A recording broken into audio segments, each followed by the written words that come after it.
नमस्कार सबैजनालाई। आज हामी बिग नम्बर्सको बारेमा पढ्न गइरहेका छौँ। बिग नम्बर्स नर्मली दुईटा क्लासलाई रिप्रेजेन्ट गर्छ। एउटा बिग इन्टिजर, अर्को बिग डेसिमल। बिग नम्बर्स भनेको large volume of integers or large volume of floating numbers. Big integer हामीलाई थाहा छ इन्ट र लङले सर्टेन रेन्जको इन्टिजरहरूलाई मात्र प्रोसेस गर्न सक्छ। In Java there are primitive data types such as int and long to handle integer related operation. तर यो कतिसम्मको अपरेसन गर्छ भन्दाखेरि सर्टेन रेन्जसम्मको। त्यस्तै फ्लोट र डबलले पनि डेसिमल रिलेटेड अपरेसन्सहरू गर्छ, तर कतिसम्म भन्दाखेरि यसको पनि सर्टेन रेन्जसम्म हो। तर त्योभन्दा ठुलो चाहियो भने के गर्ने त भन्दाखेरि इन्टिजर छ भने बिग इन्टिजर युज गर्ने, होइन भने बिग डेसिमल युज गर्नुपर्छ। यहाँ हेर्नु है, if the precision of the basic integer and floating point type is not sufficient, you can turn into classes in the java.match package. java.match भनेको प्याकेज हो, यसमा क्लासेस एड गर्न सकिन्छ बिग इन्टिजर र बिग डेसिमल भनेर। Big integer and big decimal classes are for manipulating numbers with an arbitrary long sequence of digit. तपाईँको imagine भन्दा बाहिर या ठुलो नम्बर, धेरै ठुलो नम्बरहरू हामीले big decimal or big integer use गरेर म्यानिपुलेट गर्न सकिन्छ भनेको है। अब suppose the factorial of 100 contains 158 digits. 100 को फ्याक्टोरियल 158 डिजिट्स आउँछ भने यो धेरै ठुलो नम्बर हो, जुन चाहिँ इन्ट र फ्लोट, इन्ट लङ फ्लोट डबलले ह्यान्डल गर्न सक्दैन। यस्तो बेलामा बिग इन्टिजर र बिग डेसिमल युज गर्नुपर्छ। यहाँ सर्टेन प्रोग्रामहरू ल्याएको छ है मैले। Java program that uses big integer to compute factorial. अनि अर्को यसमा हाम्रो बिग इन्टिजर और बिग डेसिमल युज गर्दाखेरि एड कसरी गर्ने त्यसको लागि छुट्टै प्रोसेस छ, पावर कसरी गर्ने छुट्टै प्रोसेस छ। एउटा प्रोग्राम हामी गरेर हेर्ने।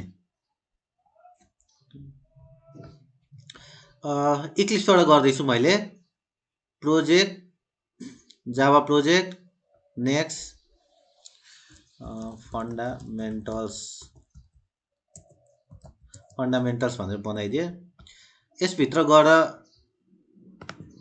न्यू प्याकेजको नाम डट बिग नम्बर्स भनेर बनाइदिन्छु।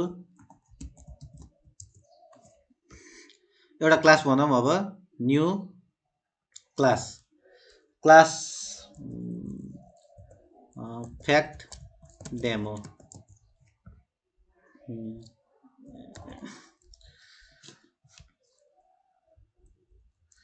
Java program that uses big integer to compute factorial। Main method बनाऊँ। Main method int n equal to suppose 20 राखौँ। यसलाई भोइड युज गरेर हामीले एउटा मेथड बनाऊँ त फ्याक्ट n। यसलाई कल गर्नको लागि हामीले माथि मेथड बनाऊँ।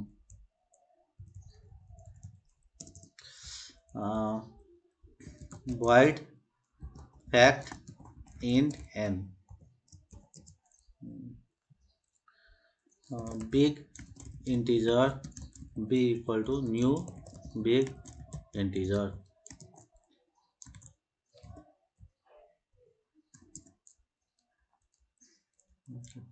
for int I equal to 1, I is less than equal to n, I plus plus।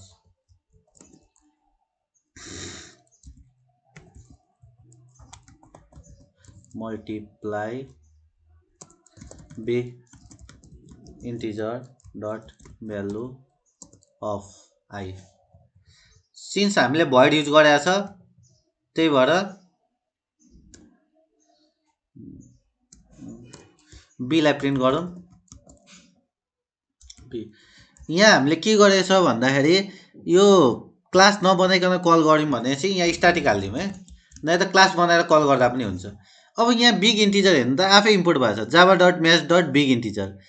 Big इन्टिजरको बारेमा हेर्न छ भने यहाँ कर्सर राखेर तपाईँले डबल क्लिक गर्नुभयो भने, कन्ट्रोल डबल क्लिक गर्नुभयो भने यो हो big integer, class big integer भनेर भन्छ है।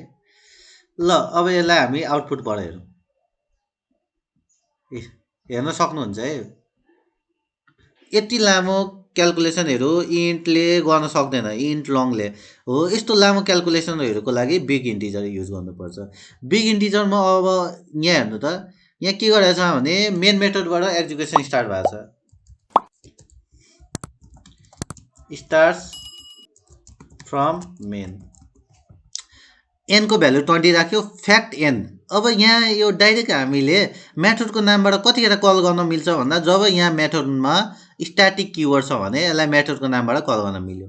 एनको भ्यालु यहाँ जान्छ, यहाँ हामीले हेर्न सकिन्छ है। एनको भ्यालु यो एनको यहाँ जान्छ भनेपछि यहाँ कति जान्छ भन्दा 20 जान्छ। Big integer b equal to new big integer 1 भनेर मैले जसलाई त्यस्तै प्रिन्ट गरिदिएको छ। Int i equal to 1, i is less than n, i plus plus. अब बी डट मल्टिप्लाई, बीमा गएर बी डट मल्टिप्लाई भनेको यो object dot multiply big integer dot value of i, आईको भ्यालु कति छ 1 होइन, स्टार्टिङ आई प्लस प्लस 2 हुँदै जान्छ, मल्टिप्लाई बिग इन्टिजरले भ्यालु अफ 2 निकाल्छ है। त्यस्तै तपाईँको मल्टिप्लाई हुँदै हुँदै गएर यो लास्टमा बीमा राखेर प्रिन्ट गरिदिने हो है, फ्याक्टोरियल हो। 1 इन्टु 2 इन्टु 3 इन्टु 4 इन्टु गर्दै गर्दै जान्छ। अनि लास्टमा हाम्रो आउने कति हो भनेर भन्दाखेरि यसलाई हामीले रन गर्दाखेरि यहाँ सकिन्छ है। यसलाई हामीले रन गर्दाखेरि एप्लिकेसनमा ओके यहाँ हेर्नु त, ओके 1 इन्टु 2 इन्टु 2 इन्टु 3 होइन 6 है, अनि 6 इन्टु 4 24 हो। यसलाई फ्याक्टोरियल भन्यो। यही पनि त्यही गरेको छ है हामीले। यहाँ बिग इन्टिजर डट भ्यालु अफले मल्टिप्लाई गरेको गरेर यहाँ बीमा हरेकपल्ट इन्क्रिमेन्ट हुँदै जान्छ, बीमा मल्टिप्लाई गरेर अनि प्रिन्ट आउट गरेको छ। भनेपछि यो लार्जेस्ट इन्टिजर हेर्नु त, यो यसले इन्ट र फ्लोटले यसले कन्टिन्यू गर्न सक्दैन, त्यही भएर बिग इन्टिजर युज गरेको। ओके नेक्स्ट हाम्रो प्रोग्राम गरौँ त। बिग इन्टिजरमा एडिसन कसरी गर्ने, यो यसरी नै एडिसन हुन्छ है, डट एड भनेर एउटा सानो प्रोग्राम रन गरेर हेर्छु। New class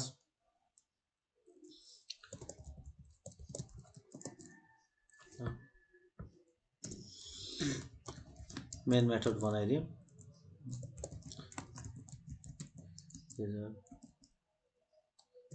new big integer certain value राखौँ त 4 5 6। अब यही इन्टिजरलाई मैले एड गर्नु छ भने big integer BINT equal to, अब यसमा के गर्ने भन्दाखेरि माथिको BI dot add new big integer 5 6 7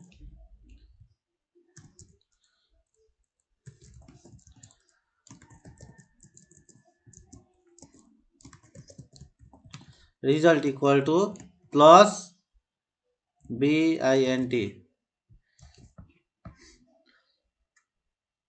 हो। यहाँ हेर्नु है रिजल्ट आयो।